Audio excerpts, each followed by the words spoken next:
The wind howled across the barren landscape like a wounded animal, carrying with it the taste of dust and forgotten dreams. In the late 1880s, the American West stretched endlessly beneath a merciless sun, its vastness broken only by jagged rock formations that jutted from the earth like the bones of ancient giants. Tumbleweeds rolled through ghost towns where hope had died years ago, and abandoned homesteads stood as monuments to broken promises. Sarah Whitmore stood on the porch of her isolated ranch, her tall frame casting a long shadow across the weathered boards. At 6 feet and 2 inches, she towered over most men in these parts, a fact that had earned her both whispers and wary glances whenever she ventured into town. Her hands, calloused from years of working the land alone, gripped the porch railing as she surveyed her domain, 40 acres of stubborn soil that refused to yield anything but sagebrush and sorrow. The house behind her creaked in the wind, its walls holding memories she wished she could forget. 3 years had passed since Thomas died. 3 years since that night when gunfire shattered the silence and left her a widow at 28. The official story was simple enough: a dispute over cattle gone wrong. Bullets exchanged in the dark. Her husband caught in the crossfire. But Sarah knew the truth that lurked beneath the convenient narrative. Thomas Whitmore had been a man who believed his wife was property, no different from his horses or his land. The bruises he left had faded from her skin, but the scars on her spirit ran deeper than any physical wound. She pulled her shawl tighter around her shoulders, remembering the nights she'd prayed for deliverance, the mornings she'd hidden her blackened eyes behind carefully arranged hair. When the gunman's bullet found Thomas that night, Sarah had felt something she'd never admitted to anyone, not grief, but relief. Freedom had come to her wrapped in violence, baptized in blood under a crescent moon. The nearest town, Bitter Creek, lay 8 miles to the east, a collection of weather-beaten buildings huddled together against the hostile landscape. It was there that the rumors about her had taken root and flourished like the only thing that seemed to grow in this God-forsaken country. The tall woman who needs no man, they called her. Some said it with admiration, most with suspicion. A woman alone in the West was an aberration, a challenge to the natural order of things. Sarah had ventured into town just yesterday for supplies, enduring the stares and whispered conversations that followed her like shadows. At Morrison's general store, she'd overheard 2 women discussing her over bolts of calico. "It ain't natural," Mrs. Henderson had hissed, her voice carrying despite her attempts at discretion. "A woman that tall, living alone out there? You mark my words, there's something wrong with her." "Maybe she killed her husband herself," the other woman had speculated. Glancing nervously at Sarah's approaching figure, Sarah had purchased her flour and coffee in silence, her chin held high, refusing to give them the satisfaction of seeing how their words stung. Let them talk. She'd survived worse than gossip. As the sun began its descent toward the horizon, painting the sky in shades of blood and gold, Sarah noticed a dust cloud rising from the main road. Riders approaching, not unusual in itself, but something about the way the dust moved, the deliberate pace of the horses, made her hand move instinctively toward the rifle she kept just inside the door. Word had spread beyond Bitter Creek, carried by drifters and traveling merchants, reaching ears in saloons and campfires across 3 counties. The story grew with each telling. A wealthy widow, they said, sitting on valuable land with no man to protect her. Some claimed she had gold hidden from her late husband's dealings. Others spoke of her beauty, exaggerating it into legend. But what captured attention most was the challenge she represented, a woman who had declared, through her very existence, that she needed no man's protection or provision. 5 men, scattered across the territory, had heard these tales. Each nursed his own ambitions, his own demons, his own reasons for seeking out the tall widow of Bitter Creek. They were hard men, shaped by a hard land, men who had survived where others had perished. The West had taken everything soft from them, leaving only sinew and scars and a hunger that could never quite be satisfied. The first was Jake Morrison, no relation to the store owner. a bounty hunter whose cold gray eyes had looked upon death so often that life itself seemed pale in comparison. He'd tracked men through desert and snow, collected rewards for bodies delivered to justice or vengeance. The distinction had long since ceased to matter to him. The whispers of a wealthy widow had reached him in a saloon in Tucson, and he'd filed the information away with the same methodical precision he applied to everything. The second, Samuel Goldie Hutchins, had spent 5 years clawing at the earth in search of fortune, only to watch his dreams crumble like the fool's gold that had given him his nickname. The goldfields had broken him, left him with hands that shook and a thirst that whiskey couldn't quite quench. A woman with land represented a different kind of claim, one that wouldn't require back-breaking labor in the killing sun. The third was Billy Tanner, 22 and fast with a gun, faster with his boasts. He'd built a reputation on his speed and accuracy, leaving a trail of dead men who'd been foolish enough to doubt him. Youth and arrogance made a dangerous combination in the territories, and Billy wore both like badges of honor. A woman alone would be easy conquest, he figured. What could she do against a man who'd faced down 3 men at once and lived to brag about it? The fourth, Marcus Crawford, had once had a family, a small ranch, a life that made sense. Apaches had taken it all in one bloody afternoon, leaving him with nothing but rage and the ability to use it. He'd turned to driving cattle, then to driving men, earning a reputation as a ramrod who got the job done regardless of the cost. The emptiness inside him sought something to fill it, and perhaps a woman who understood loss might provide what whiskey and violence could not. The last was Ezra Thompson, who'd worn Union blue at Antietam and Gettysburg, who'd seen things that visited him still in the dark hours before dawn. The war had ended 20 years ago, but for men like Ezra, it never truly stopped. He carried shrapnel in his hip and memories in his head, self-medicating with laudanum when he could get it, suffering when he couldn't. The promise of a stable home, of land to work and a woman to tend him, seemed like a salvation he probably didn't deserve but desperately needed. Each man, in his own time, had made the decision to seek out Sarah Whitmore. They didn't know about each other yet, didn't know they were converging like vultures drawn to the scent of opportunity. But the West had a way of bringing destinies together, of forcing confrontations that revealed the truth of a person's character. As Sarah watched the approaching dust cloud resolve into a single rider, she couldn't shake the feeling that her hard-won solitude was about to be tested. The sun touched the horizon, setting the clouds ablaze, and somewhere in the distance, a coyote howled, a lonely sound that echoed the ache in her chest. She'd fought too hard for her freedom to surrender it now. Whatever came riding toward her through the gathering dusk, she would face it as she'd faced everything else since Thomas's death.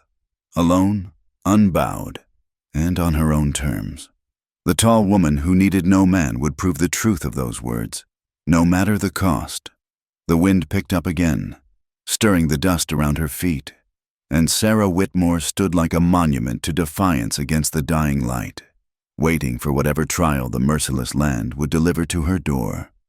The first to arrive was Jake Morrison, the bounty hunter, his horse's hooves beating a steady rhythm against the hard-packed earth. Sarah watched him approach from her porch, noting the way he sat his mount, relaxed but ready, the posture of a man who expected trouble around every bend. His clothes were dust-colored, practical, designed to blend into the landscape. When he dismounted at her gate, his movements were economical, purposeful. "Mrs. Whitmore," he said, touching the brim of his hat. His gray eyes took in everything, the house, the land, and most of all, the tall woman standing before him. "Name's Jake Morrison. I've business to discuss, if you'll permit." Sarah didn't move from the porch. "State your business from there, Mr.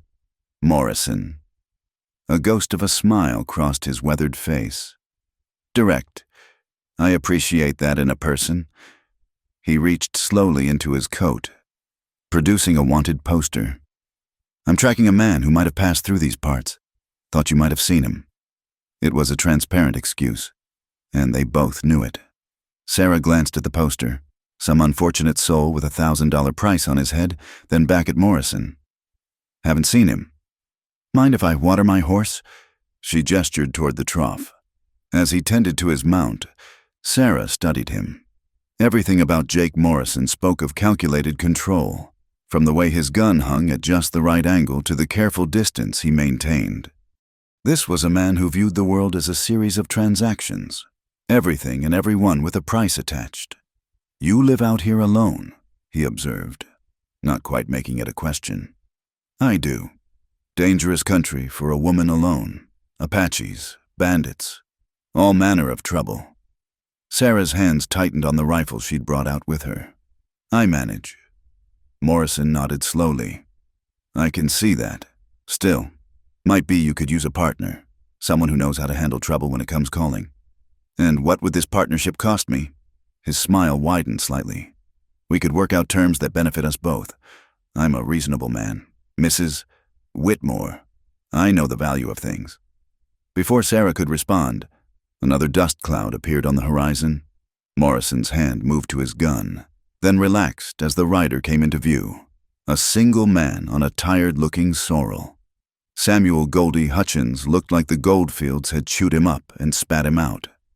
His clothes bore the telltale stains of hard labor and harder living. When he saw Morrison, his bloodshot eyes narrowed with suspicion. "Mrs. Whitmore." Goldie dismounted clumsily, his hands trembling slightly. "I heard in town you might be looking for help with your ranch." "You heard wrong," Sarah said flatly. Morrison watched the interaction with interest, sizing up this new arrival like a predator evaluating competition. Goldie noticed the scrutiny and bristled. "Don't believe I caught your name, friend." Goldie said to Morrison, "Didn't throw it." Morrison replied coolly. The tension crackled between them like heat lightning. Sarah observed both men, seeing in them different faces of the same coin, desperation dressed up as opportunity. Morrison's control couldn't quite hide the coldness that came from too many years of viewing humans as commodities. Goldie's shaking hands and hollow eyes spoke of dreams that had turned to dust, leaving only hunger behind. "Gentlemen," Sarah said, her voice cutting through their standoff, "unless either of you has legitimate business, I'll ask you to move along." "Now hold on," Goldie protested. "I've ridden 3 days to get here. Least you can do is hear me out." He pulled himself straighter, trying to summon dignity from somewhere deep inside. "I've worked claims all over the territory. I know about land, about making something from nothing. Your husband's been gone 3 years. "How do you know that?" Sarah's voice had gone dangerously quiet. Goldie faltered. "It's folks talk in the saloons. They say you're sitting on good land here. Maybe even some gold from your late husband's dealings. Folks say a lot of things." Morrison interjected. "Doesn't make them true." The sound of approaching hoofbeats interrupted whatever Goldie might have said next. This time, 3 riders appeared, spread out as if approaching a potentially hostile situation. Billy Tanner rode in the center, young and cocksure, his pearl-handled revolvers catching the dying light. Marcus Crawford flanked him on the left, solid and watchful. Ezra Thompson brought up the right, his Union cavalry posture still evident despite the years. They reined up just outside Sarah's fence, taking in the scene, the woman on the porch, the 2 men by the water trough, the rifle in her hands. "Well, well," Billy said, flashing a grin that probably worked on saloon girls. "Looks like we're not the only ones with the same idea." "State your business," Sarah said, tired of the pretense. Billy swept off his hat with a flourish. "Billy Tanner, ma'am, fastest gun in 3 counties, or so they tell me. These are my associates, Marcus Crawford and Ezra Thompson." Crawford nodded curtly. Ezra touched his hat brim but said nothing, his eyes distant. "We heard about your situation," Billy continued, clearly enjoying the sound of his own voice. "Woman alone, trying to run a ranch. It ain't right. We figured we'd offer our services." "What kind of services?" Morrison asked, his tone suggesting he already knew the answer. Billy's grin widened. "Protection. For one, lot of unsavory types in these parts. Present company accepted, of course," Morrison said dryly. The young gunslinger's hand twitched toward his weapon, but Crawford placed a warning hand on his arm. "Easy, boy." Sarah watched them all.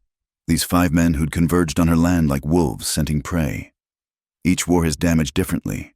Morrison's emotional death, Goldie's broken dreams, Billy's desperate need to prove himself, Crawford's barely contained rage, and Ezra's haunted 1,000-yard stare. The sun had nearly set now, painting the landscape in shades of red and shadow. In the distance, a pack of coyotes began their evening chorus, their yips and howls carrying across the desert like a warning. "You've all come a long way for nothing," Sarah said. "I'm not looking for help, protection, or partnership. I've managed 3 years on my own, and I'll manage 3 more.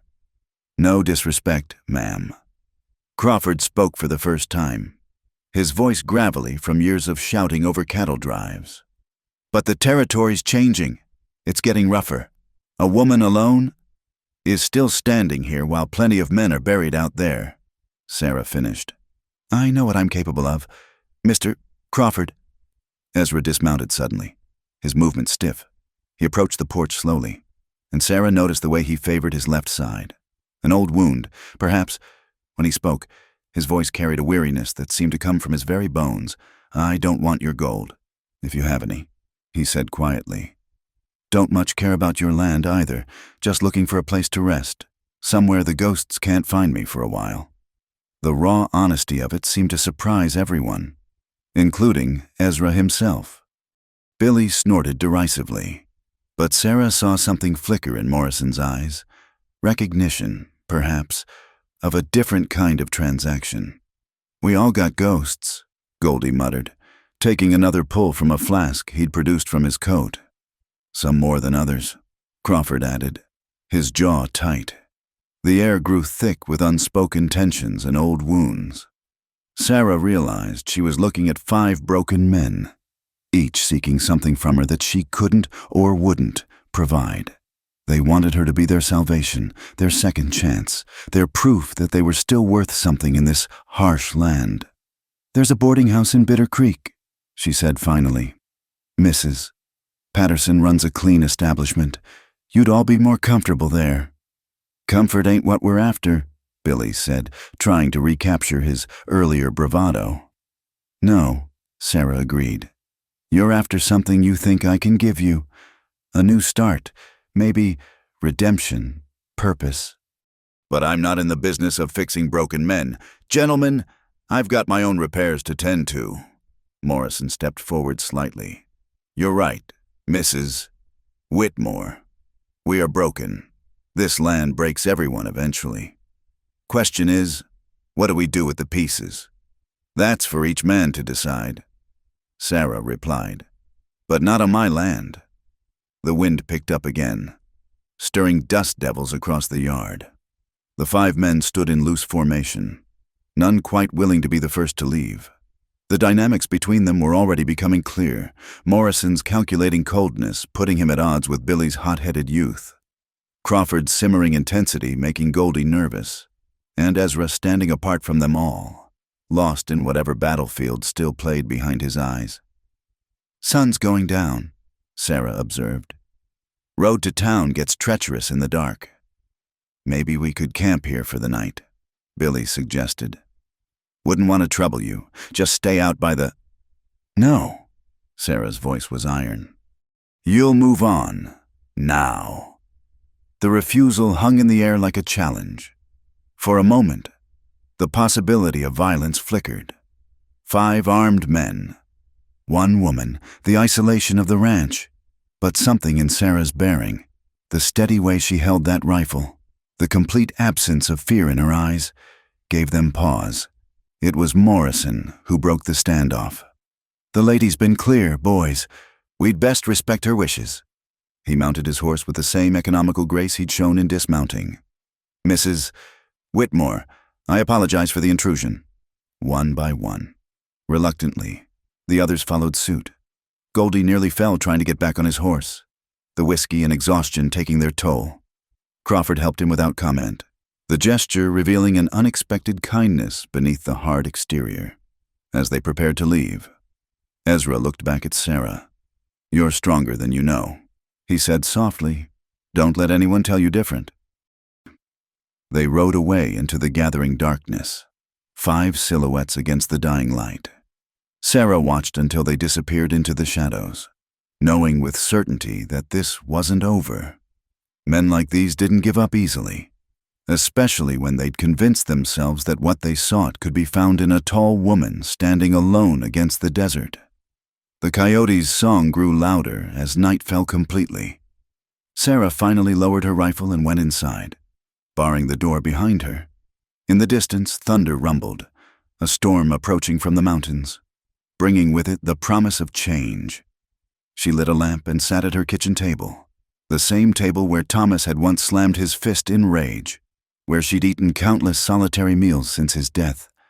The house creaked around her, full of ghosts of its own. 5 broken men, each seeing in her something different: property, salvation, conquest, comfort, absolution. Not one of them seeing her as she was, a woman who'd already paid too high a price for her freedom to sell it now at any cost. The storm was coming. Sarah could feel it in her bones, the way old-timers claimed they could feel weather changes. But this was more than weather. This was the collision of desperate souls in a land that offered no mercy to the weak or the unwary. She checked her rifle again and settled in to wait. The storm struck with the fury of God's own wrath. Lightning split the sky while thunder shook the earth, and rain fell in sheets so thick Sarah could barely see beyond her porch.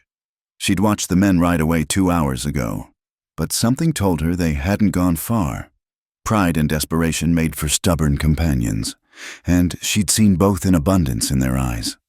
Her intuition proved correct when a fierce pounding came at her door, barely audible over the storm's rage. "Mrs. Whitmore," Crawford's voice, urgent and strained. "Our horse is spooked in the lightning. Goldie's been thrown. He's hurt bad. Please." Sarah hesitated, her hand on the door bar. Every instinct screamed danger, but the part of her that remained human despite everything couldn't ignore an injured man in such weather. She opened the door to find all 5 men huddled on her porch, soaked through and miserable. Goldie was supported between Crawford and Ezra, barely conscious, blood seeping through a gash on his temple. "Bring him in," she said curtly. "The rest of you stay by the door." They carried Goldie to her kitchen table, the same table that held so many memories. Sarah fetched her medical supplies, skills learned from necessity in this unforgiving land, and began cleaning the wound. "Hold him steady," she instructed Crawford, who complied with surprising gentleness. The kitchen felt too small with 6 people in it. The men stood dripping by the door, water pooling at their feet.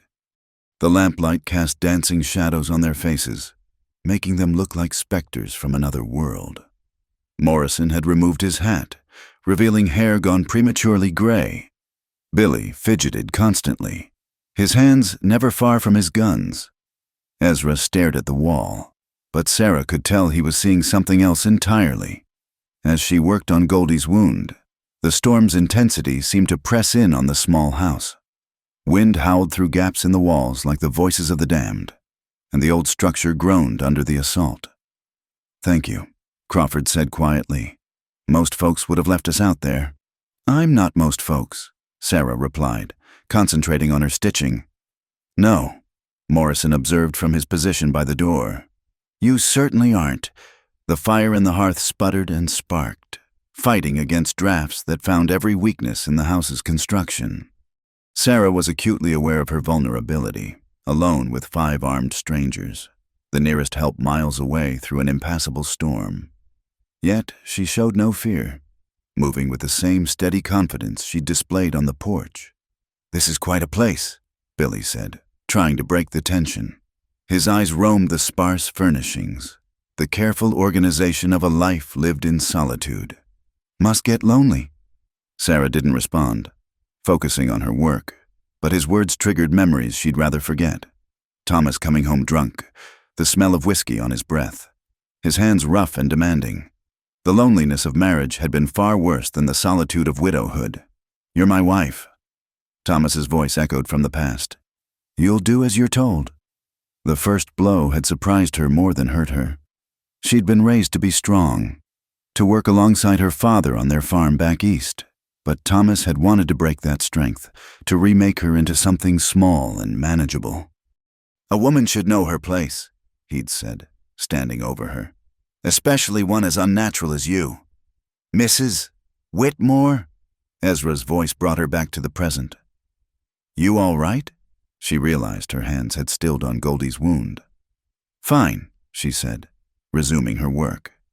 The storm crescendoed outside, rain hammering the roof like bullets. Water began dripping through weak spots in the ceiling, creating a percussion that matched the thunder's rhythm. "Hell of a storm," Morrison commented. He'd positioned himself where he could see both the door and the rest of the room, old habits of a man who'd survived by never letting his guard down. "Seen worse," Crawford said. He was watching Sarah work with something like admiration. "During the drive of 81, we got caught in a thunderstorm that lasted 3 days. Lost half the herd and 2 good men. The things we lose," Ezra murmured, more to himself than anyone else. "The things we can't get back." Sarah finished with Goldie's wound and stepped back. "He needs rest. You can put him on the sofa in the parlor," as Crawford and Morrison carried the unconscious man to the other room. Billy moved closer to the fire, trying to warm himself. "You've got steady hands," he said to Sarah. "Most women would be shaking, doing that kind of work. Most women haven't had to dig bullets out of themselves," Sarah replied evenly. The words hung in the air like a challenge. Billy's eyes widened slightly, trying to reconcile this revelation with his assumptions about the weaker sex. When Crawford and Morrison returned, an uncomfortable silence settled over the kitchen. The 5 men, 4 conscious and 1 passed out in the parlor, were trapped here by the storm, and everyone knew it. The pretenses from earlier had been washed away by the rain, leaving only the raw truth of their situation. "Might as well sit," Sarah said finally. "No point standing around dripping on my floor." They arranged themselves awkwardly around the kitchen, careful to give her space. She noticed how they unconsciously deferred to Morrison for leadership. Even Billy, despite his youth and bravado. The bounty hunter had that effect, a natural authority born from years of being the last thing desperate men saw. "You mentioned digging out bullets," Crawford said carefully. "Your husband?" Sarah poured coffee from the pot she kept always ready, her movements deliberate, among others. "Must have been hard," Ezra said, "living with that kind of man." She looked at him sharply, but saw only understanding in his haunted eyes. Here was someone who knew about living with violence, about the wounds that never quite healed. "Everything's hard out here," she said. The storm raged on, turning the night into a symphony of chaos. Water dripped steadily from multiple spots now, and Sarah set out pots and buckets to catch what she could. The men watched her work, seeing perhaps for the first time the reality of her existence, the constant maintenance required just to keep the elements at bay, the strength needed simply to survive. "Why stay?" Billy asked suddenly. "You could sell, move to town, start fresh somewhere easier." Sarah paused in her work. "This is my land. I paid for it in ways you can't imagine. I won't give it up because it's hard. Paid in blood," Morrison said. It wasn't a question. She met his gray eyes steadily. "Among other currencies." The fire crackled, sending sparks up the chimney. Outside, lightning illuminated the landscape in stark, violent moments. The desert transformed into an alien world of silver and shadow. Crawford cleared his throat. "My wife," he began, then stopped, started again. "My wife used to say that the land out here wants to kill you every day. It tries a new way. Heat, cold, drought, flood, Apaches, bandits, sometimes your own cattle." His voice grew rough. "It got her and our boys in the end. Apaches, like I said, but really it was the land. The land took them." "I'm sorry," Sarah said simply. "Point is," Crawford continued, "I understand holding on to something that hurts. Sometimes the pain is all that's left of what mattered." Ezra shifted uncomfortably. "Pain's a funny thing. Keeps you company when nothing else will. Tells you you're still alive when you're not sure anymore." Quite the philosophy lesson, Morrison said dryly. But there was something in his tone that suggested he understood all too well.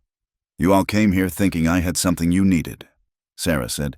Gold, land, companionship, whatever stories you'd heard or told yourselves. But look around. She gestured at the leaking roof, the sparse furnishings, the constant battle against decay. This is what I have. This is what I am. A woman too stubborn to quit and too tired to pretend otherwise. Still more than what most of us got, Billy said quietly. His earlier bravado stripped away by the storm and the strange intimacy it had created. A particularly violent crack of thunder shook the house, and everyone instinctively ducked. In the parlor, Goldie moaned but didn't wake. The sound reminded them all of their own mortality. How quickly the land could claim even the strongest. Thomas used to hate storms, Sarah found herself saying. Said they made him feel small. He'd drink more on nights like this, trying to feel big again. She touched her ribs absently, remembering old breaks.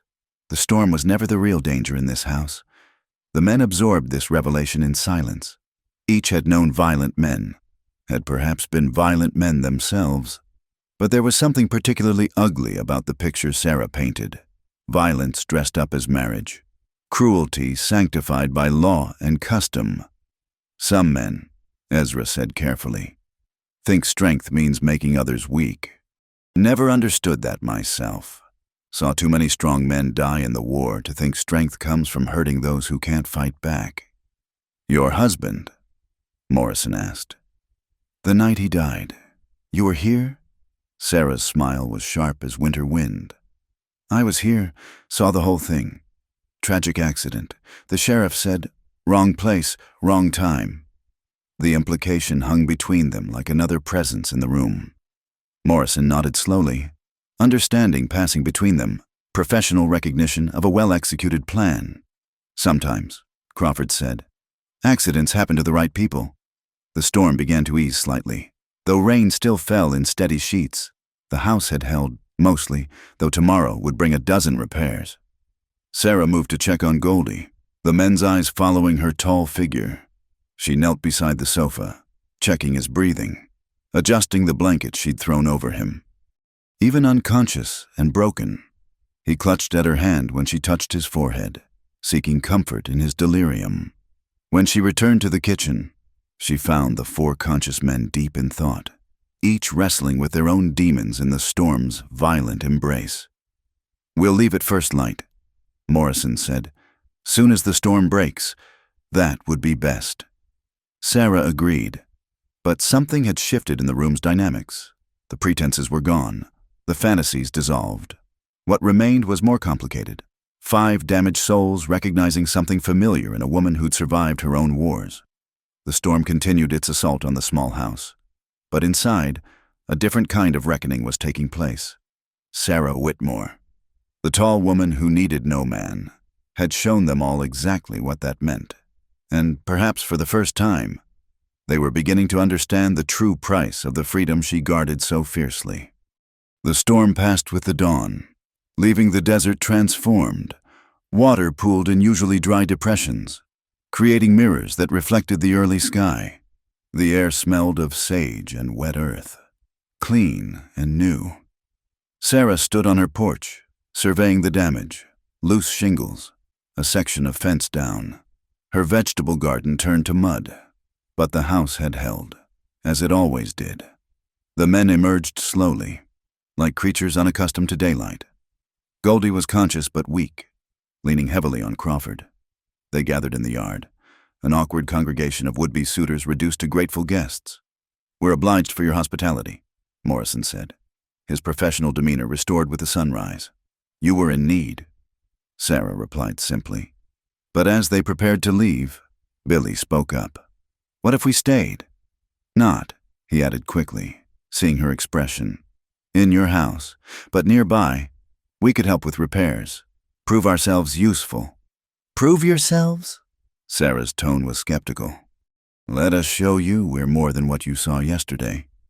Crawford said, men can change, given the chance. Sarah looked at them, 5 faces turned toward her with varying degrees of hope and calculation. Against her better judgment, she found herself curious. There's an old line shack about a mile east. Roof might still be good. You can camp there if you're determined to stay. But she held up a hand as Billy grinned. This proves nothing. And you work for food. Nothing more. Thus began the strangest chapter of Sarah Whitmore's solitary life. The first test came that afternoon. Billy insisted on demonstrating his shooting skills, setting up bottles and cans at varying distances. His pearl-handled revolvers spun and flashed in the sun as he obliterated target after target with casual precision. Impressive, Sarah said dryly when he finished, barely winded. Can you hammer a nail straight? His face fell slightly. Well, I thought not. Morrison, you know anything about roofing? The bounty hunter surprised everyone by nodding. Had to maintain a lot of hideouts over the years. I'll need help, though. By evening, Morrison and Crawford were working on the roof while Billy, under protest, was learning the basics of fence repair from Ezra. Goldie, still recovering, helped Sarah in the garden, his hands gentle with the damaged plants. Never thought I'd be farming again, he said, carefully resetting a tomato plant. Had a little plot back in Ohio, before the gold fever hit. What happened? Sarah asked, though she could guess. Same old story. Read about fortunes being made, men striking it rich overnight, sold everything, headed west. He laughed bitterly. 5 years of breaking my back for nothing but pyrite and promises. As the days passed, a routine developed. The men would arrive after sunrise, work through the heat of the day, and return to their line shack by sunset.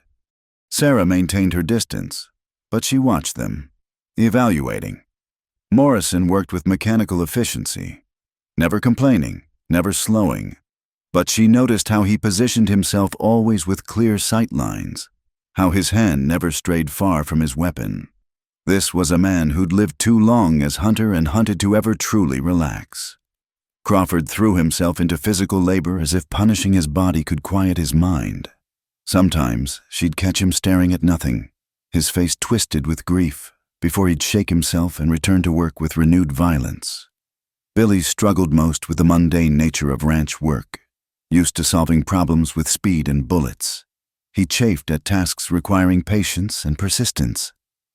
I don't understand, he complained to Ezra one day, not knowing Sarah was within earshot. I'm the fastest gun in 3 counties. Why doesn't that matter to her? Because bullets don't mend fences or bring in crops, Ezra replied quietly. Because being fast with a gun just means you're good at ending things, not building them. Ezra himself was a study in contradictions. The tremor in his hands from years of laudanum use made fine work difficult, but he persevered with a determination that spoke of harder battles fought, sometimes, when he thought no one was looking. Sarah saw him pressing his palms against his temples, fighting off memories or cravings, or both. One afternoon, while fixing the chicken coop, Billy tried again to impress her. Watch this, he called, drawing and firing in one motion, picking off a rattlesnake that had emerged from the rocks 20 yards away. Sarah walked over, examined the dead snake, then looked at him. You just killed our best mouser. Rattlesnakes eat the rodents that get into the grain. Billy's face reddened. I was protecting. You were showing off. Sarah cut him off. Out here, Mr. Tanner. Everything has a purpose. Even the dangerous things. Especially the dangerous things. Learn to think before you shoot.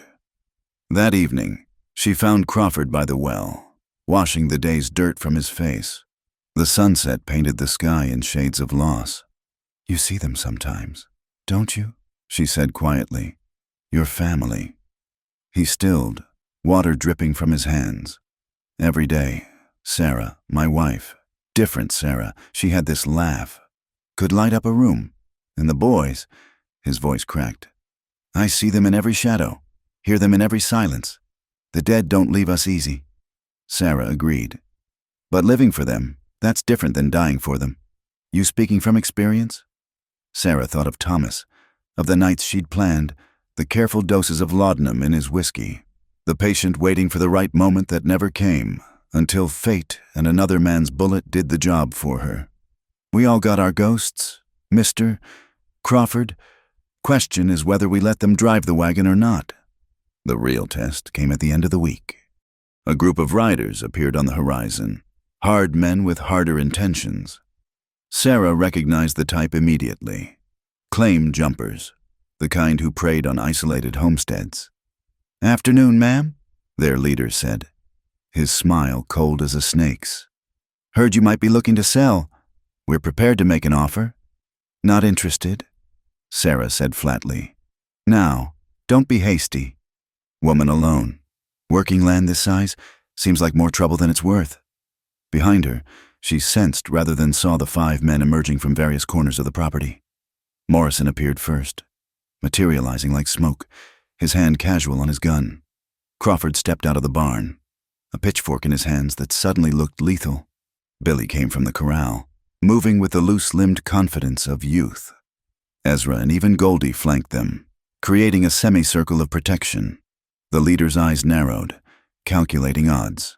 "Didn't know you had hired help." "Lot of things you don't know about me," Sarah replied evenly.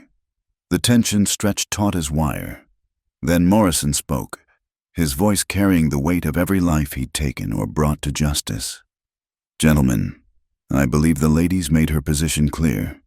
Best you move along before this becomes complicated." The claim jumpers looked at each other, recognizing perhaps not the men, but the type. Killers, survivors, men for whom violence was grammar and punctuation both. After a long moment, they wheeled their horses and rode away. "They'll be back," Crawford said. "Maybe," Sarah agreed. "But not today." That night, she found them gathered around a small fire near the line shack, passing a bottle and talking in the low voices of men who'd shared danger. She approached quietly, a basket of food in her arms, payment for their work. Nothing more. "Mrs. Whitmore." Ezra stood quickly, the others following suit. "Sit," she said. "Just bringing your supper." But instead of leaving immediately, she found herself lingering at the edge of the firelight. The day's events had shifted something, created a space for different possibilities. "Why did you stand with me today?" she asked. "You could have stayed hidden, let them have their way." Billy spoke first, surprising everyone. "My mother," he said quietly, "was a tall woman. Not as tall as you, but tall enough that folks talked. She never backed down from anything, not even my father when he was drunk and mean. Died when I was 12. Fever took her. Always swore I'd—" He trailed off, embarrassed by his revelation. "We've all got our reasons," Morrison said. "Maybe they're not the ones we started with, but they're what we've got now." Sarah studied them in the firelight, these broken men who'd ridden in with expectations and stayed despite their disappointments. She thought of the claim jumpers, of the challenges that would keep coming, of the loneliness that pressed in during the long nights. "I'm not looking for a husband," she said firmly. "Not looking for a protector or a savior or a partner, but—" She paused, weighing her words. "Good neighbors are hard to find out here. If you're willing to work, to respect my boundaries, maybe we can come to an arrangement." "What kind of arrangement?" Crawford asked carefully. "You can improve the line shack, make it livable, work the ranch for fair wages, when I have money to pay, otherwise for food and shelter, but—" Her voice hardened. "My house remains my own. My decisions remain my own. Any man who forgets that will find himself looking down the wrong end of my rifle." They nodded, understanding the terms. It wasn't what they'd come for, but it was more than they'd had in years. Purpose, place, possibility. As Sarah walked back to her house, she heard Goldie say something that made the others laugh. Real laughter, not the harsh bark of men pretending at humor. The sound followed her into the darkness, and for the first time in 3 years, the night seemed a little less empty. But she kept her rifle loaded and within reach. Trust, like everything else in the desert, had to be earned one drop at a time. The land might have brought these men to her door, but only time would tell if they were strong enough to stay, not as conquerors or saviors, but as something rarer and more valuable, equals in survival. The peace couldn't last. in a land where violence was currency and might made right. Sarah's arrangement with the 5 men was an anomaly that attracted attention like blood in the water. It started with Goldie. 2 weeks into their new arrangement, he'd gone to Bitter Creek for supplies.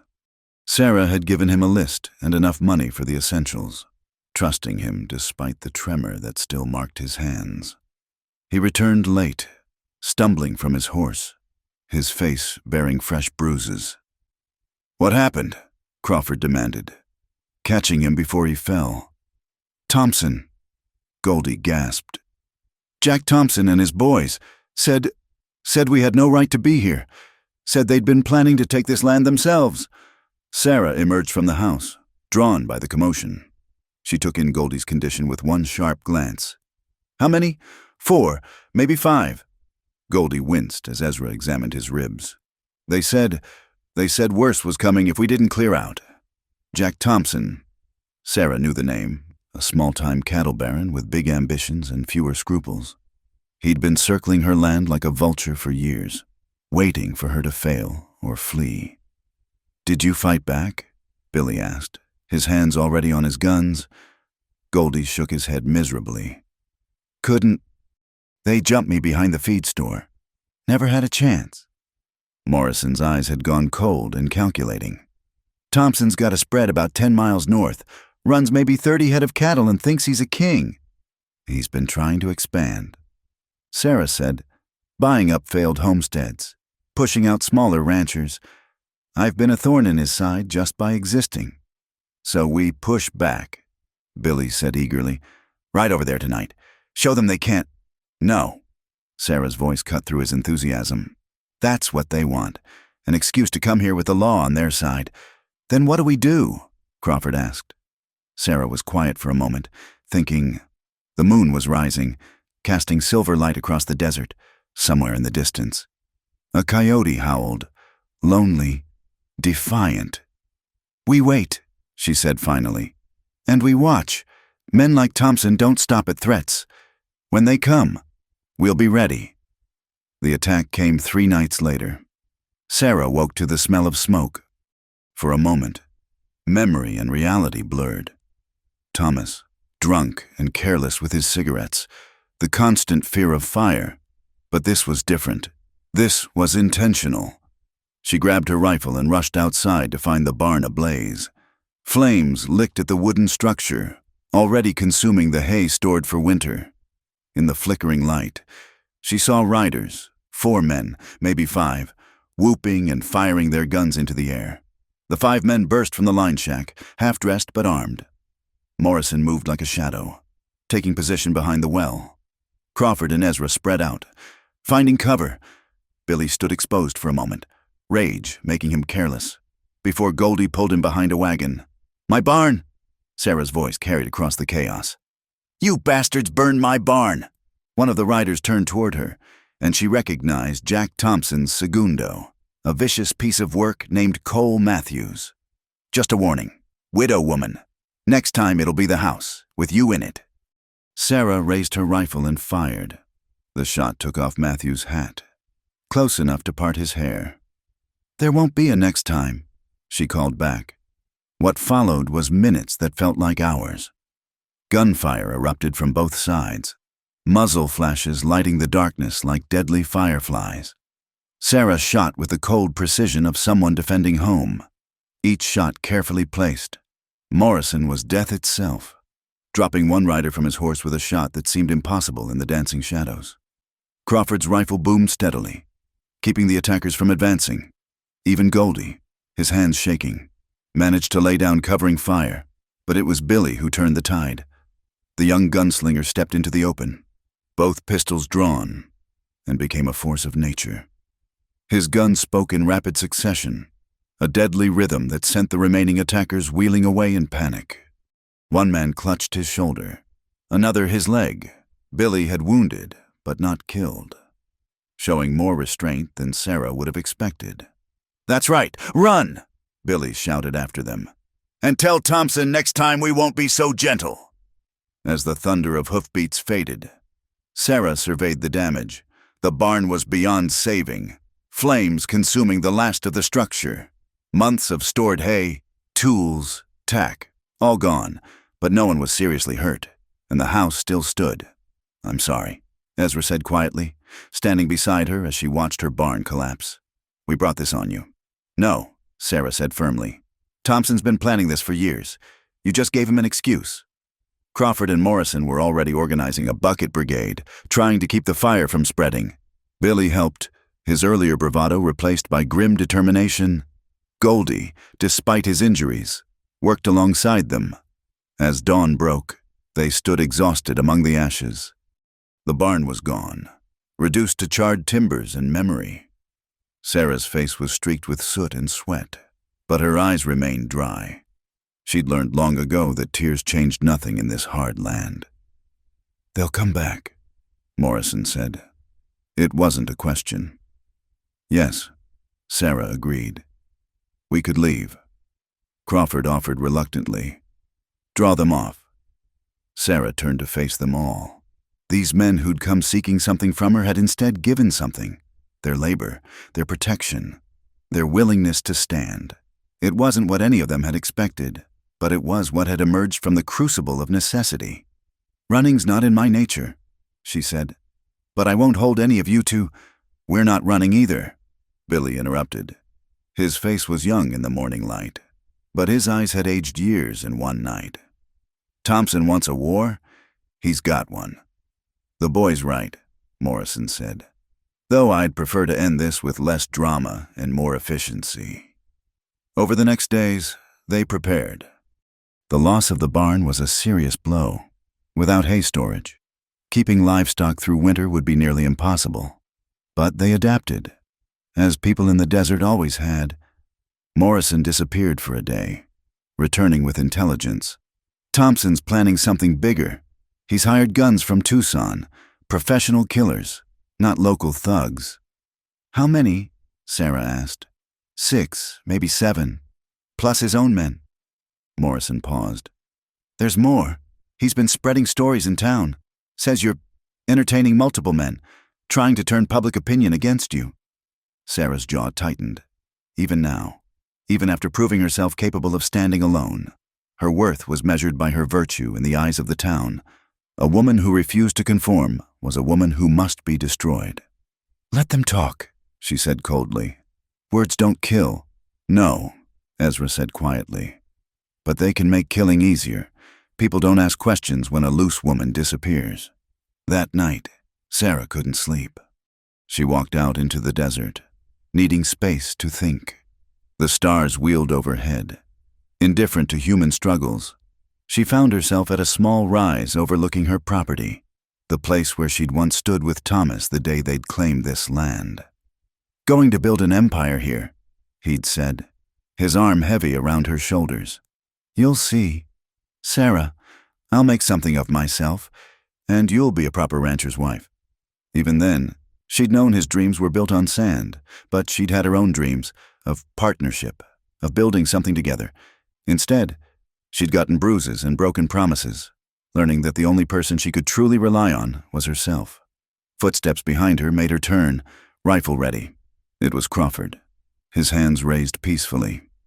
"Couldn't sleep either," he said. She lowered the weapon, and they stood together in comfortable silence. Finally, Crawford spoke. "You remind me of her sometimes. My Sarah, not in looks, but in spirit. She was tough too. Had to be, married to me." He paused. "I wasn't always a good husband. Too caught up in my own pride, my own needs. Took her for granted until she was gone." "Why are you telling me this?" "Because I see Thompson making the same mistake I made, thinking strength means domination, thinking a woman's place is beneath a man's boot." His voice hardened. "I couldn't save my family, but maybe I can help save something here." They walked back together, finding Billy on watch, his usual cockiness subdued by responsibility. As dawn approached, Sarah made a decision. "We're not waiting for them to choose the ground," she announced when all 5 men had gathered. "Morrison, I need you to get word to Thompson. Tell him I'll meet him at Skeleton Ridge at noon. Tell him to bring his hired guns." "Sarah," Ezra started. but she held up a hand. Not to fight, to talk. But we'll be ready for either. Skeleton Ridge was neutral ground, a barren stretch of rock and sand where territories met. Sarah arrived with her 5 companions, all armed but weapons holstered. Thompson was already there with 8 men, including several faces she didn't recognize. The hired killers from Tucson. Mrs. Whitmore, Thompson said, touching his hat mockingly. He was a big man, soft around the middle but hard in the eyes. Come to your senses finally? I've come to make you an offer. Sarah said calmly, leave my land alone, and this ends here. Thompson laughed. You're in no position to make offers. Woman, you've got a burned barn and 5 drifters. I've got the men and the money to take what I want. You've got hired guns who'll bleed you dry and ride off when the money runs out. Sarah countered. I've got men who'll stand because they choose to, not because they're paid to. One of the Tucson gunmen shifted, his hand moving toward his weapon. Morrison's voice cut through the tension like a blade. I know you, Garrett, Tucson, Tombstone, El Paso. You're fast, but not fast enough. Not for this. The gunman's eyes widened in recognition. Morrison, didn't know you were involved in this. Now you do. Might want to reconsider your employment options. Thompson's face darkened. Enough talk. You've got 2 choices, woman. Sell to me now for a fair price, or I take it anyway and you get nothing but a grave. Sarah felt the tension ratchet up, hands hovering near weapons. The moment balanced on a knife's edge. This was how it always came down in the West. Not law or justice, but who was willing to die for what they claimed. There's a third choice, she said, her voice carrying across the ridge. Single combat. Your best man against mine. Winner takes all. Thompson's eyes narrowed. And why would I agree to that? Because you're a businessman. Sarah replied. Gunfights are messy. People die on both sides. Maybe you win, but at what cost? This way, it's clean, decisive. The Tucson gunmen were nodding slightly. They were professionals. A single duel was preferable to a bloody shootout where anyone could catch a stray bullet. Fine, Thompson said after a long moment. My man Garrett against whoever you choose. Sarah turned to look at her 5 men. Billy was already stepping forward, eager to prove himself, but she put a hand on his arm. No, she said quietly. Then, louder, I'll face him myself. The shock rippled through both groups. Thompson laughed harshly. You? A woman? The terms were your best against mine. Sarah said, I'm my own best gun. Garrett looked uncomfortable. I don't shoot women. Then you'll die with your principles intact. Sarah said coldly. The 2 groups separated, forming rough lines on either side. Sarah checked her rifle, then set it aside. This would be pistols at 20 paces. The classic duel of the West. Sarah, Morrison said quietly. Garrett's killed 17 men in fair fights. Then he's due for a loss, she replied. They stood back to back, the noon sun beating down mercilessly. Someone, she never knew who, counted off the paces. At 20, they turned. Garrett was fast. His hand moved like lightning, gun clearing leather in a motion too quick to follow. But Sarah had learned long ago that in a fight for survival, speed mattered less than certainty. Her draw was smooth, economical, and absolutely sure. 2 shots cracked across the desert, so close they sounded as one. For a moment, both stood frozen. Then Garrett looked down at the spreading red stain on his chest, surprise replacing confidence on his face. He dropped to his knees, then fell forward. Sarah's left arm burned where his bullet had grazed her, but she remained standing. The silence that followed was deafening. Thompson's face had gone pale, his hired guns looking at each other uncertainly. They'd come for easy money, not to face a woman who could outdraw one of the fastest guns in the territory. Anyone else? Sarah asked, her voice steady despite the pain in her arm. No one moved. Then get off my land, she said. All of you. And Thompson, next time you want something, try asking fair instead of taking. Might save you some burial costs. They left Garrett's body where it lay. Frontier justice demanded that much. As Thompson's group rode away, considerably subdued, Sarah finally allowed herself to show pain, gripping her wounded arm. Ezra was there immediately, checking the wound. "Clean through the flesh. You're lucky." "Skill, not luck," Billy said, his voice filled with awe. "Where did you learn to shoot like that?" Sarah smiled grimly. "When you're alone on the frontier, you learn what you need to survive. Thomas might have been a poor husband, but he was a good teacher when it came to guns. Insisted I practice every day." Her smile turned bitter. "Probably never imagined I'd use those skills to defend what he thought was his." As they rode back to the ranch, Morrison pulled alongside her. 17 men, he said quietly. "Garrett had killed 17 men. You just became a legend. Mrs. Whitmore." "I just want to be left alone," Sarah replied. But she knew that was no longer possible. The story would spread. The tall widow who'd outdrawn a professional killer. Some would admire her for it. Others would see it as a challenge. The price of victory in the West was often more violence. That night, as Ezra tended her wound properly, the 5 men gathered in her kitchen. The first time since the storm, she'd allowed them in the house by choice rather than necessity. "Things will be different now," Crawford said. "You've proven something today that'll change how people see you." "And how do you see me?" Sarah asked, genuinely curious. The men exchanged glances. Finally, Morrison spoke for them all. "We see someone worth standing with.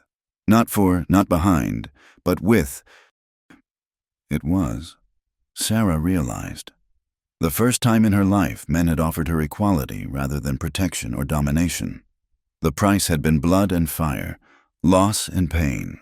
But perhaps that was always the cost of freedom in a land that respected only strength. The news traveled faster than wildfire across drought-stricken grass. Within days, everyone from Bitter Creek to the Mexican border knew about the showdown at Skeleton Ridge. Sarah Whitmore, the tall widow, had outdrawn Garrett the Tucson kid in fair combat. The story grew with each telling until she'd faced down 10 men single-handed, or shot the gun from Garrett's hand before placing a bullet between his eyes, or performed other feats that belonged more to dime novels than reality. Sarah wanted none of it.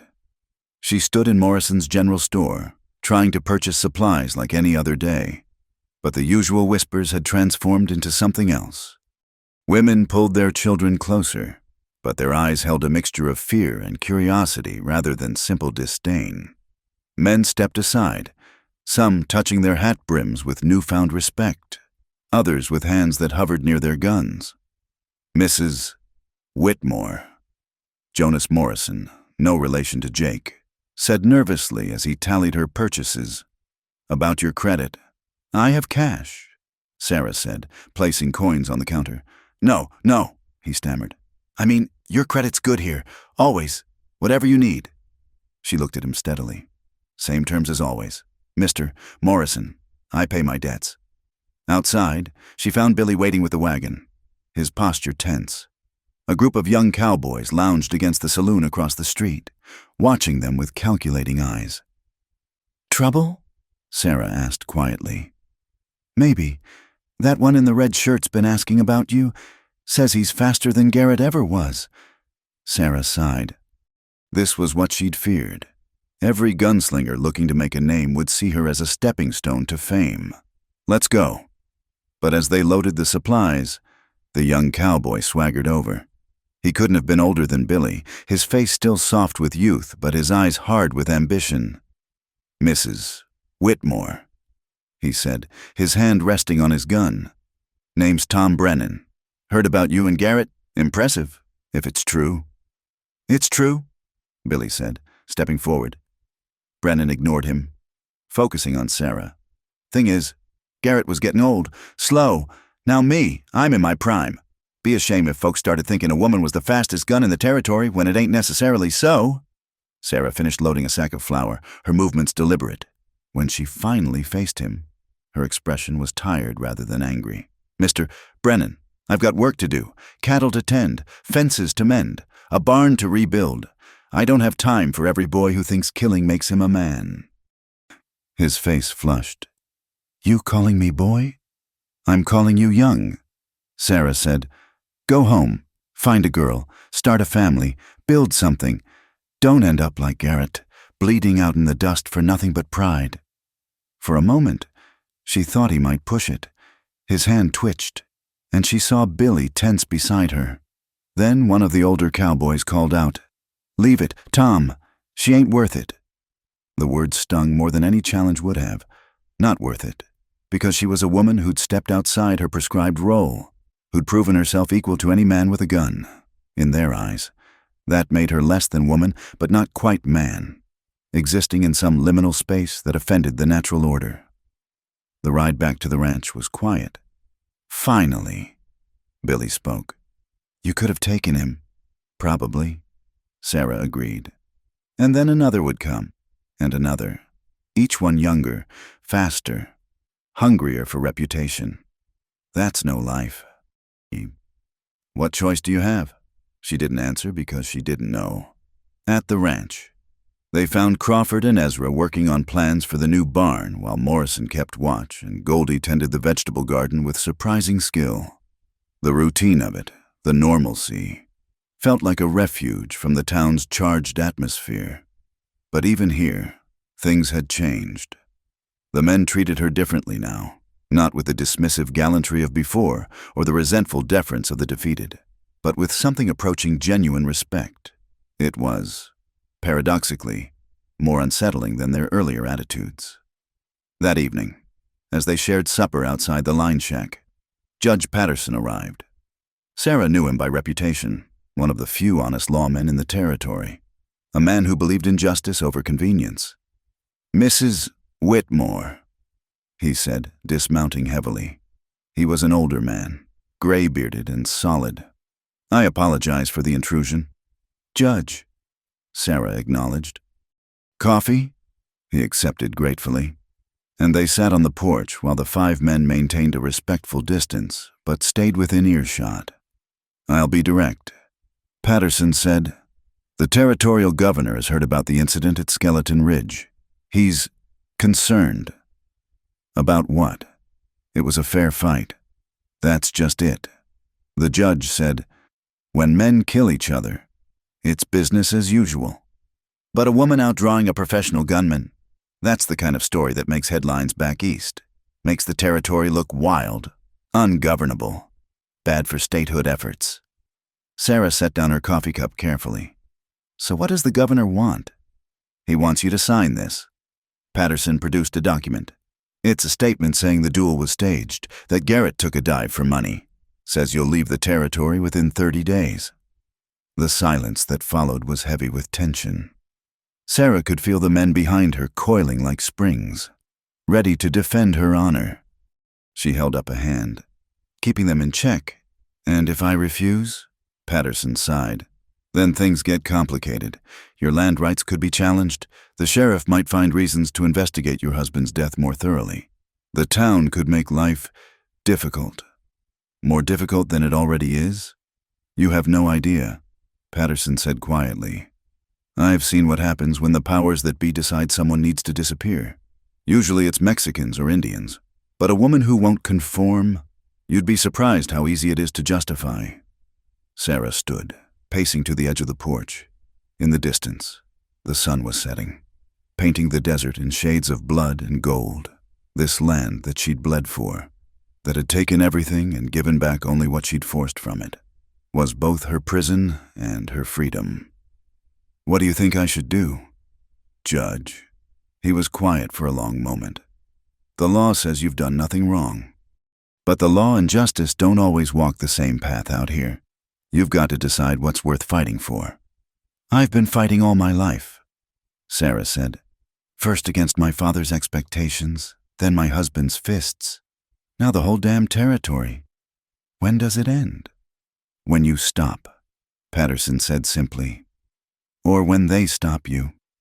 After he left, Sarah sat alone while the men discussed in low voices. She could hear their anger, their readiness to fight anyone who tried to force her out. It was touching and terrifying in equal measure. When had she become something worth fighting for in their eyes? Morrison approached eventually. "We could make them regret this," he said quietly. "I know people. Pressure could be applied in the right places. And become what they say I am. A killer who solves problems with bullets. You're already that in their eyes," he pointed out. "No," Sarah said. "In their eyes, I'm worse. I'm a woman who refuses to need them." The next days brought more pressure. The general store suddenly couldn't extend credit. The bank discovered irregularities in her loan papers. Cowboys who'd worked seasonal jobs for her found other employment. Even the traveling preacher made pointed sermons about the natural order and women who forgot their place. Through it all, the 5 men stayed. They worked harder, as if their labor could somehow shield her from the town's judgment. Goldie, sober now for the longest stretch in years, proved surprisingly adept at finding solutions, trading vegetables for supplies with Mexican families who cared less about social proprieties, locating contractors from neighboring towns willing to help with the barn. But it was Crawford who surprised her most. The taciturn cattleman had apparently been corresponding with newspapers back east. And one day he showed her a clipping from a Boston paper.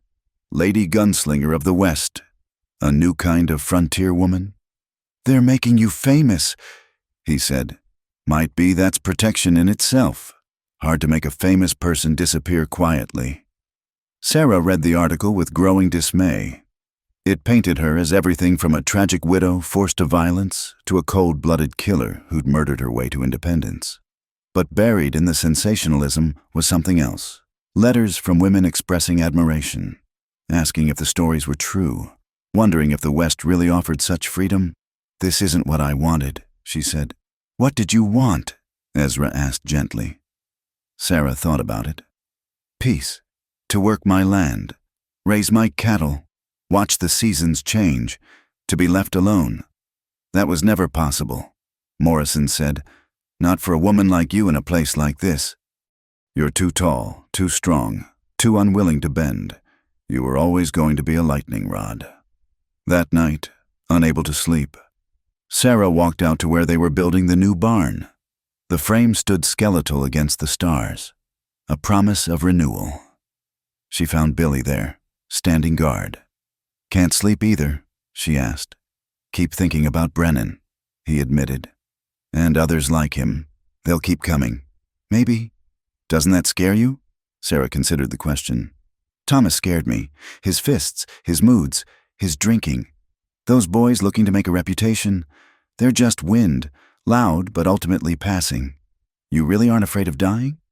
"I'm afraid of not living," Sarah corrected. "There's a difference." They stood in comfortable silence. Then Billy spoke again. "I came here thinking wrong things. About you, about what I deserved. I'm sorry for that. We all carry our misconceptions." Sarah said, "Question is whether we outgrow them." The crisis came, as Sarah had known it would, from an unexpected direction. Not the governor or the town fathers or young gunslinger, but from one of their own. She woke one morning to find Goldie gone, along with the strongbox containing her savings for the barn. The betrayal cut deep. She'd trusted him, seen him get sober, believed in his transformation. Morrison tracked him to Bitter Creek, finding him in the saloon, already half drunk and gambling with her money. "She trusted you," Morrison said coldly. Goldie looked up with bloodshot eyes. "Trust? She don't trust none of us. Keeps us at arm's length, feeds us like stray dogs. We ain't nothing to her but hired hands. Is that what you tell yourself?" "It's the truth." Goldie slammed his glass down. "We came offering everything, and she gives us nothing but work and table scraps. A man's got pride." Morrison studied him. "No, a man's got choices. You made yours." When Morrison returned with the money, most of it, and news of Goldie's departure, Sarah felt something inside her harden further. Trust was a luxury she couldn't afford, not even with these men who'd stood by her. That night, she called them together. "Anyone else want to leave? Now's the time. No hard feelings. I'll pay what wages I can." They looked at each other. Then Crawford spoke. "We've come this far. Might as well see how the story ends." But Sarah could see the doubt in their eyes. Goldie's betrayal had poisoned something, reminded them all of why they'd really come. Not for wages or purpose, but for her, and she remained as untouchable as ever. The town's pressure increased. Sheriff Coleman, Thompson's cousin, began finding reasons to visit. Health inspectors discovered violations. Tax assessors reassessed her property value upward. Sarah bore it all with grim determination, but she could feel the noose tightening. They wanted her gone. As an example, a warning to other women who might think the frontier offered freedom from convention. Standing in her kitchen one night, looking at the bullet hole Thomas had put in the wall during one of his rages, Sarah made a decision. She'd fought for this land, bled for it, killed for it. But maybe the real courage lay in knowing when to stop fighting battles that couldn't be won. Or maybe that was just exhaustion talking. Either way, tomorrow would bring new challenges. And she'd face them as she always had. Unbowed, unbroken, and utterly alone despite the men who slept in the line shack. Bound to her by obligation rather than affection. The tall woman who needed no man had proven her point. But at what cost? And to what end? Only the desert knew, and it kept its secrets as closely as she kept hers. The full moon hung over the desert like a silver dollar, casting long shadows across the land. Sarah stood on her porch, unable to sleep, watching the night unfold. Tomorrow would mark exactly 4 months since 5 strangers had ridden up to her gate with dreams and demands. Now only 4 remained, and even they seemed more like ghosts than men. Worn down by the constant pressure from town and their own unfulfilled expectations. She heard them before she saw them. Boots on gravel. Spurs jingling softly. All 4 men approached from the line shack, moving with purpose. Sarah's hand found her rifle, but something in their bearing made her pause. This wasn't threat. This was ceremony. They arranged themselves in a semicircle before her porch, the moonlight illuminating their faces. Morrison stood slightly forward, spokesman by unspoken agreement. Crawford flanked him on the left, steady as stone. Ezra took the right, his hands still now. The tremors that had plagued him finally conquered. Billy stood slightly back, no longer the boy who'd arrived boasting of his quick draw. For a long moment, no one spoke. The desert wind whispered through the sage, carrying the scent of coming rain. Then, as if responding to some invisible signal, all 4 men removed their hats and sank to one knee in the dust. Sarah's breath caught. The gesture was archaic, almost medieval, knights before their queen, suitors before their lady. But there was nothing mocking in it, no trace of the arrogance that had marked their first arrival. Morrison spoke first, his voice carrying the weight of every trail he'd ridden, every man he'd hunted. "Sarah Whitmore, I came here thinking you were a prize to be won or a problem to be solved. I was wrong. You're neither. You're a force of nature like the desert itself, beautiful and dangerous and absolutely unwilling to be tamed. I offer you my gun, my skills, and my loyalty, not as payment for your affection, but as recognition of your strength." Crawford was next, his weathered face soft in the moonlight. "I've been a dead man walking since I lost my family. Thought I could find resurrection in your arms, use you to fill the hollow places inside me. But watching you these months, I've learned something. The dead don't need company. They need purpose. You gave me that. I offer you my labor, my protection, and my respect. Not because you're a woman who needs it, but because you're a person who's earned it." Ezra's voice shook, but not from withdrawal.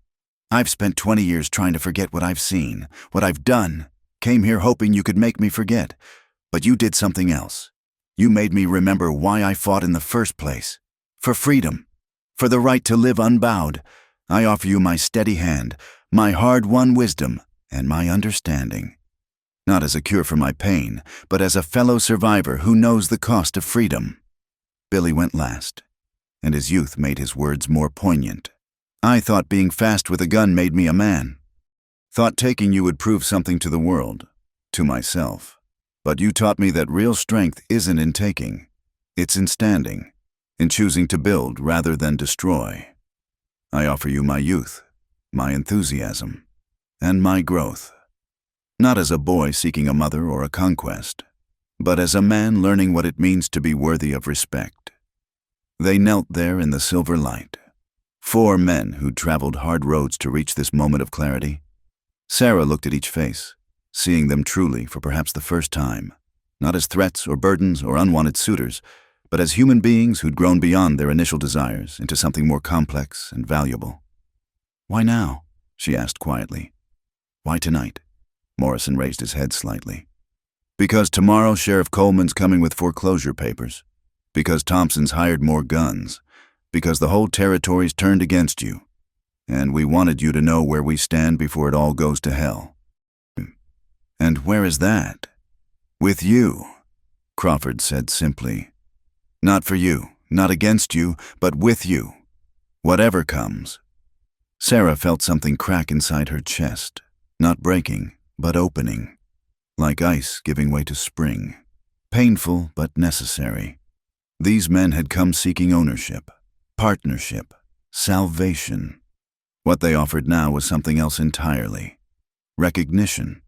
They saw her not as a woman to be possessed or protected, but as a force to be reckoned with, worthy of alliance rather than conquest. "Get up," she said, her voice rougher than intended. "All of you." They rose, dusting off their knees, replacing their hats. The moment hung between them, fragile as spun glass.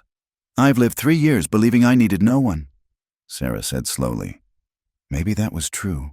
Maybe it still is. But needing and choosing, those are different things. She looked at each of them in turn. "I choose to stand with men who've learned to kneel, not in submission, but in recognition. Not forever, but for now." Billy let out a whoop that shattered the solemnity, making them all smile despite the gravity of what was coming. Even Morrison's stone face cracked slightly. "Now," Sarah said, turning practical, "tell me about Coleman and these new guns." They spent the remaining hours until dawn planning. The sheriff would come with legal authority, backed by Thompson's hired killers. The foreclosure papers were probably fraudulent, but in a territory where might made right, legal niceties mattered less than firepower. "We could ford up here," Crawford suggested. "Make them come to us." "No," Sarah said. "I won't have my home turned into a battlefield. Too much blood on this land already." "Then we meet them in town," Morrison said. "Public, witnesses. Harder for them to just gun us down." "They'll still try," Ezra pointed out. "Let 'em," Billy said, checking his pistols. "I've been practicing with Sarah. Turns out there's more to gunfighting than speed." As the eastern sky began to lighten, Sarah made coffee and breakfast. The men ate quietly, each lost in thought. This might be their last meal together, their last morning watching the desert come alive with light. "Whatever happens," Sarah said, "I want you to know, you're not the men who rode up to my gate 4 months ago. You've become something better." "So have you," Morrison said quietly. "You've let us—" They rode into Bitter Creek as the sun climbed toward noon. 5 riders moving in formation with Sarah at the center. The town seemed to hold its breath as they passed. Faces appeared at windows. Children were pulled inside. Doors shut with decisive clicks. Sheriff Coleman waited in front of the courthouse, backed by 8 men. Thompson stood to one side, trying to look like a disinterested citizen. The new guns were obvious, hard-faced professionals who measured everyone as potential targets. "Mrs. Whitmore," Coleman said, producing a document. "I have here a court order for the foreclosure of your property due to unpaid taxes and liens." "My taxes are paid," Sarah said calmly, "and there are no liens." "Court says otherwise." Coleman's smile was oily. "You've got 1 hour to vacate, or we'll remove you forcefully." A crowd had gathered, townspeople drawn by the drama. Sarah saw Mrs. Henderson, who'd gossiped about her in the general store. Jonas Morrison, who'd suddenly extended her credit after Skeleton Ridge. The preacher who'd sermonized about women knowing their place, all watching to see how this unnatural woman would finally be brought to heel. "I want to see Judge Patterson," Sarah said. Judge is out of town, Thompson said, stepping forward. Won't be back for a week. By then, this'll all be settled. Convenient, Morrison observed. One of the hired guns, a scar-faced man with dead eyes, spoke up. Enough talk, lady. You're leaving one way or another. Vertical or horizontal, your choice, or... The tension ratcheted up, hands hovering near weapons. Sarah could feel the violence building like storm pressure. In moments, the street would explode in gunfire, and win or lose. Everything she'd built would be destroyed. Then a new voice cut through the tension. Perhaps I can be of assistance. Everyone turned to see a distinguished man in a city suit stepping down from the stage that had just arrived. He carried a leather case and an air of authority that had nothing to do with guns. James Worthington, attorney at law, he announced. From Denver, I represent Mrs. Sarah Whitmore. Coleman blinked. She don't have no lawyer. She does now, Worthington said pleasantly. He opened his case, producing papers. I have here documentation proving all taxes on the Whitmore property have been paid in full. I also have sworn affidavits regarding fraudulent liens placed by certain parties with interests in acquiring said property. How? Sarah asked, stunned. Worthington smiled. You have friends in unexpected places. Mrs. Whitmore, several prominent suffragettes in Denver have been following your story. When they heard about your difficulties, they engaged my services. He turned to Coleman. I also have a federal marshal's warrant for the arrest of anyone attempting illegal seizure of property. Marshal Jenkins is on the next stage, but I'm authorized to act in his stead until then. The sheriff's face had gone pale. The hired guns looked uncertain. Federal charges were beyond their pay grade. Thompson's confident expression crumbled. This ain't over, he snarled at Sarah. Yes, she said quietly. It is. You've pushed as far as the law allows and then some. Push further, and you'll hang.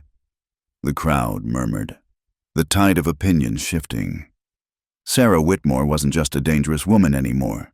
She was a woman with powerful friends, legal protection, and the sympathy of Eastern reformers. Touching her now would bring scrutiny no frontier town wanted. Down. One by one, Thompson's guns melted away, professionals recognizing a lost cause. Coleman mumbled something about checking the paperwork and retreated. Thompson himself stood isolated, his empire of intimidation crumbling. You, he said to Sarah, his voice thick with rage. You've ruined everything. A woman like you. A woman like me. Sarah interrupted. Is the future, Mr. Thompson. Get used to it or get left behind. She turned her back on him, dismissal more cutting than any words.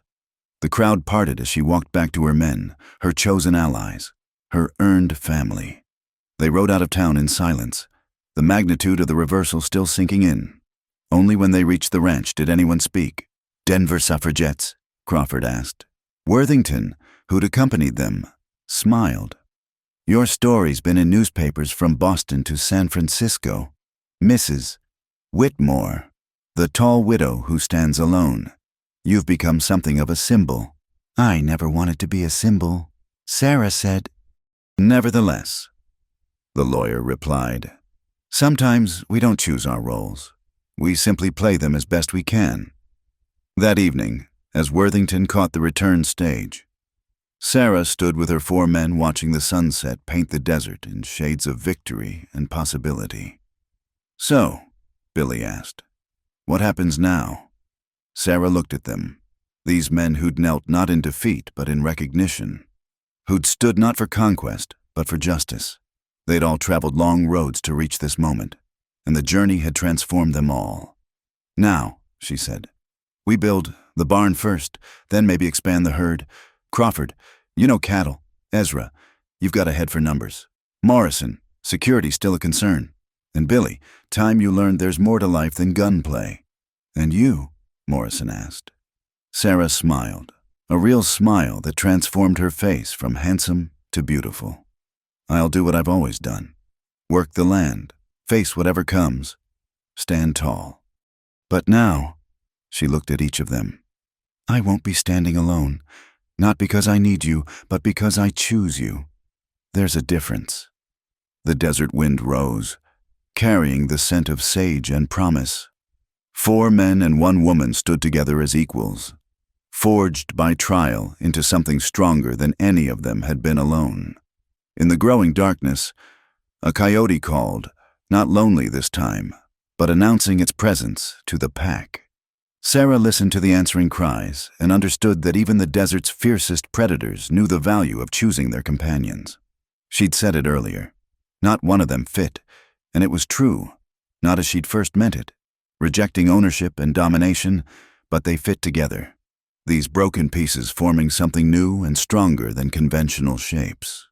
The stars emerged one by one, ancient witnesses to the small human dramas below. Sarah Whitmore, the tall woman who needed no man, had discovered something more valuable than solitude: the power of choosing her allies, her friends, her family of choice. Tomorrow would bring new challenges. Thompson wouldn't give up easily. The town's prejudices remained. The land itself would continue its relentless test of everyone who dared call it home. But tonight, under the vast western sky, 5 souls who'd found each other across the waste of loneliness and loss stood ready to face whatever came, not as master and servants, not as woman and suitors, but as equals in the endless frontier of possibility. Dawn broke gentle over the desert, painting the sky in watercolors of rose and gold.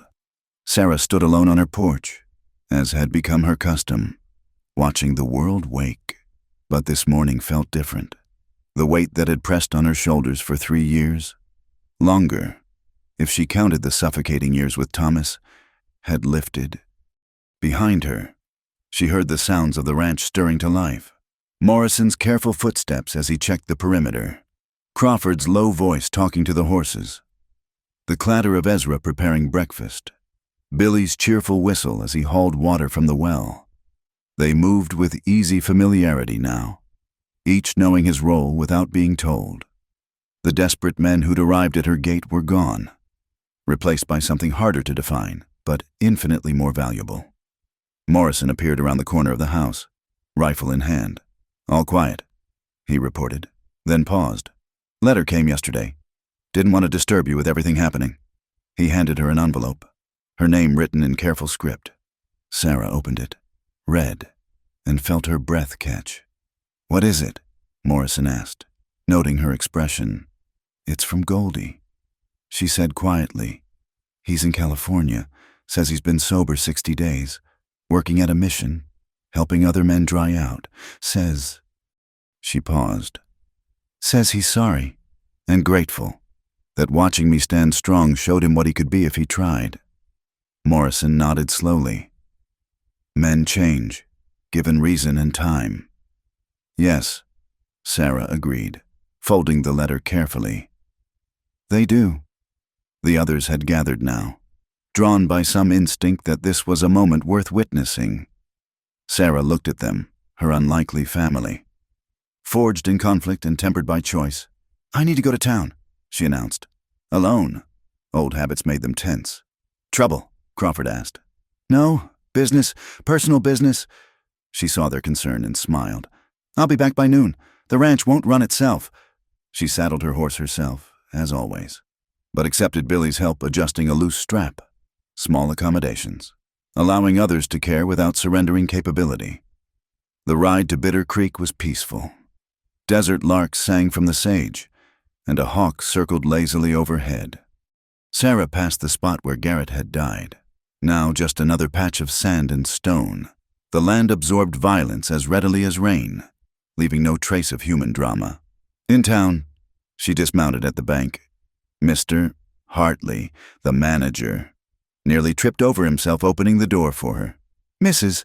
Whitmore, how can we help you today?" "I want to establish an account," she said, "in 5 names." Hartley blinked. 5?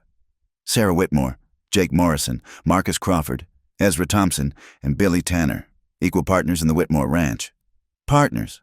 Hartley's voice squeaked slightly.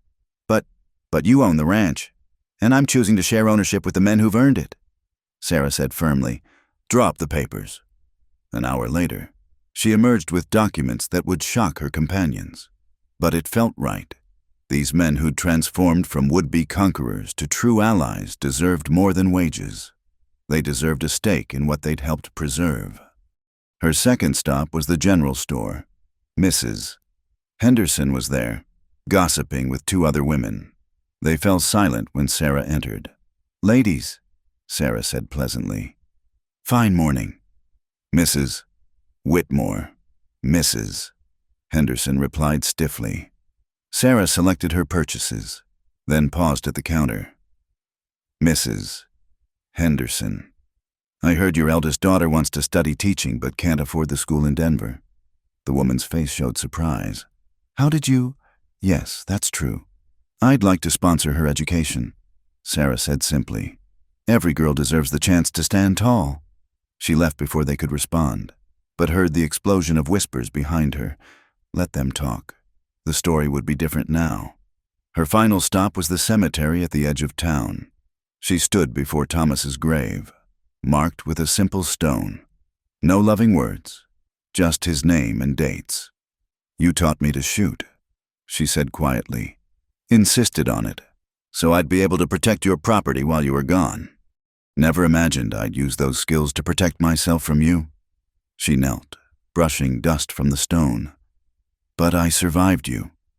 And in surviving, I learned something. Strength isn't about standing alone. It's about choosing who stands with you." She placed a small desert wildflower on the grave, not for the man he'd been, but for the lessons his cruelty had taught her. When she returned to the ranch, the four men were waiting on the porch, trying to appear casual, but clearly anxious. Sarah dismounted and handed Morrison the bank papers. "What's this?" he asked. Then his eyes widened as he read. "Sarah, we can't—" "You can and you will," she said firmly. "This ranch survived because 5 people stood together. It's only right you own part of what you've bled for." Crawford's hands shook as he took the papers. "Equal partners. Equal partners," Sarah confirmed.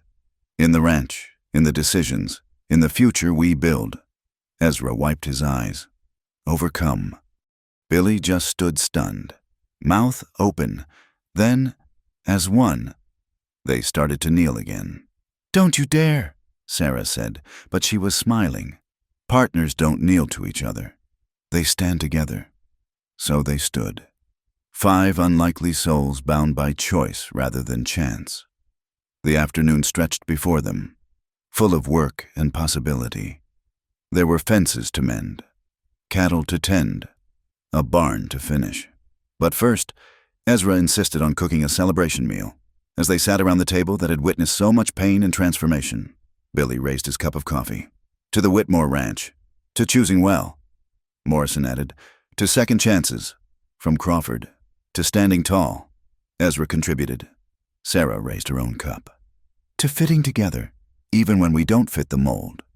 They drank, and the moment sealed something that legal papers only recognized. They were family now, unconventional but unbreakable. As the sun set, Sarah took her evening walk to the rise overlooking the property. This time, she wasn't alone. The 4 men accompanied her, comfortable in shared silence. The desert stretched endlessly before them, harsh and beautiful and full of promise. A meadowlark sang its evening song, liquid notes spilling across the cooling air. Tomorrow would bring its challenges. It always did in this unforgiving land. But tonight, they stood together. Proof that sometimes the greatest strength comes not from independence, but from interdependence. Not from standing alone, but from choosing who stands beside you. Sarah Whitmore had spent years proving she needed no man. In the end, she discovered something more powerful: the courage to want companions, to choose allies, to build family from the broken pieces of 5 damaged souls. The tall woman who'd stood alone now stood taller still, surrounded by those who'd learned to see her not as prize or property, but as person, complete and commanding respect. The stars emerged one by one, and Sarah smiled. She'd told them that first night, not one of them fit. She'd been right, but together, they'd built something that fit perfectly into the vast, wild spaces of the frontier. A home not just of wood and stone, but of mutual respect and chosen bonds.